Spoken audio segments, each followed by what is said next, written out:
ঈশ্বরের আশীর্বাদ পেয়েছিল এই মেয়েটি, যেটা দিয়ে সে সবার ইচ্ছা পূরণ করতে পারত। কিন্তু মানুষের লোভ সেই আশীর্বাদকে এক ভয়ঙ্কর অভিশাপে পরিণত করলো।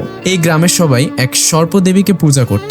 একদিন দেবী এই মেয়েটির ওপর সন্তুষ্ট হয়ে তাকে ইচ্ছা পূরণের ক্ষমতা দেন, কিন্তু গ্রামের প্রধান সবাইকে সাবধান করে দেয় প্রতিটি ইচ্ছার জন্য একটি করে মূল্য দিতে হবে, নাহলে দেবী রেগে গিয়ে গ্রামের সর্বনাশ করতে পারে। প্রথমে একজন লোক পরীক্ষা করার জন্য বৃষ্টি চাই, আর সঙ্গে সঙ্গে বৃষ্টি নেমে আসে। এই অলৌকিক ঘটনা দেখে গ্রামবাসীদের মধ্যে একটা লোভ জন্মায়। তারা সবাই তাদের প্রয়োজন মতো টাকা পয়সা চাইতে শুরু করে, কিন্তু যত ইচ্ছা পূরণ হতে থাকে মেয়েটির শরীর ততই দুর্বল হয়ে পড়ে। মেয়েটি সবাইকে থামতে বলে, কিন্তু লোভী মানুষরা তার কথা শোনে না।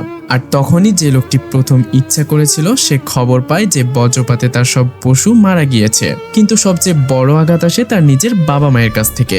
তারা মেয়ের কাছে এসে লোভের বশে অনেক টাকা চেয়ে বসে। মেয়েটি তার জীবন দিয়ে তার বাবার ইচ্ছা পূরণ করে, কিন্তু সেই লোভের ফল হাতে নাতে পায় তার বাবা। বাড়ি থেকে বের হতেই একটা গাছ তার উপর ভেঙে পড়ে।